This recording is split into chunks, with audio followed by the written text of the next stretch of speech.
Welcome to the Kia Oval, where today we have Jos Buttler, England's wicketkeeper, giving a Waitrose masterclass in keeping wicket. We've got three young cricketers with us who are going to be listening, learning and taking the tips away from Jos. What would be the key points, would you suggest? I think my main five things are going to be my head, my hands, my feet, my timing and my posture. So my posture is pretty similar for both, stood up and stood back. And probably the top of those, I'd say my head and my hands are really important. I'm always trying to get those in line. Stood back, you obviously got a bit more time to see the line, seeing it. Someone like Jimmy's bowling, you always feel in the game with swing and you can get a really nice rhythm stood back, looking for those outside edges. If it just misses off stump and it's going to come this side of you, make sure you still take your head there. That's it, so your head in line there. What height would you suggest they should take the ball? I think whatever is where your sort of natural catch is. For me, that would probably be my sort of waist and maybe a little bit higher. From a keeping point of view, you're perceived as a centrepiece of the team. Does that have an effect on you? I try and be really authentic, so I try and be myself. And if I'm keeping well and I dive and stop one, that's going to give just as much energy to a side as me running around shouting at people. The keepers at times get too low, their backsides almost get below knee level, which therefore means that they're slow off the mark.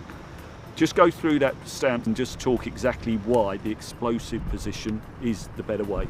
Yeah, so most of cricket, especially wicket keeping, is really explosive movement. So if I was going to jump as high as I could, I'd squat down probably to this position and then jump. And my perfect place for me to be wicket keeper is pretty much I rest my elbows on my knees and put my hands out, and this position here is where I feel in a really strong position there to be able to jump, to play for the ball, for a high ball or for a dive if I need to be quick to get down the leg side, and that's this is my position where I really need to do everything from, I guess. How far are you standing back metre wise? Just say to someone like Wood, you say he's bowling at 90 mile an hour. I tend to go on the bowler's run-ups.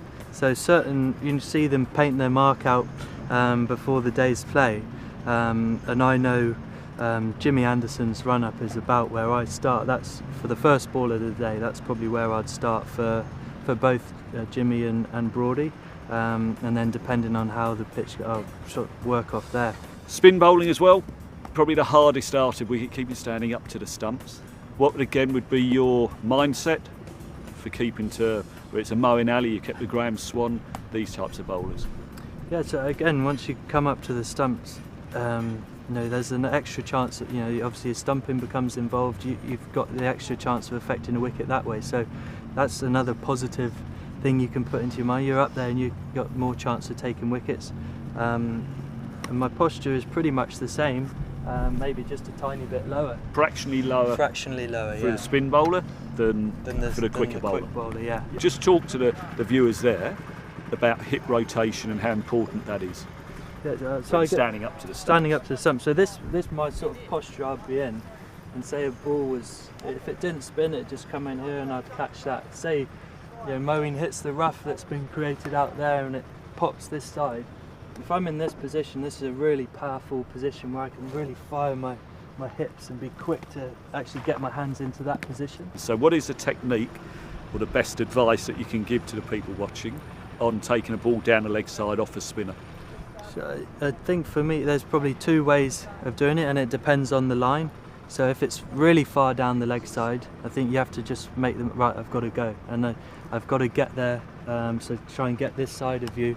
And if I'm quick enough in that and it's that far down the leg side, I'll then get another sight of it on that side of you. Yeah. Whereas if it's only going to just miss leg stump by this much, I want to stay on the offside of the batter as long as I can. Here. So if you're there and it's coming from that camera there and it's just going to just miss that leg, here, I want to be watching it from this side as long as I can. Something that's come into the game in recent times is the decision review system, DRS. How big a role does a wicketkeeper play? But you're in a great position. Obviously you can't see exactly where it hits the most up, but you do get a feel for if it's in line or if it's a good one to challenge. So really, that just proves that the wicketkeeper is the most important member of the team. Exactly, he is, and he's got a lot on his shoulders, and I guess you know, your teammates do really appreciate what you go through as a wicket keeper, but most importantly, Wicket Keepers Union have always got your back. Brilliant, mate. Absolutely fantastic. Cheers, Well Pete. done.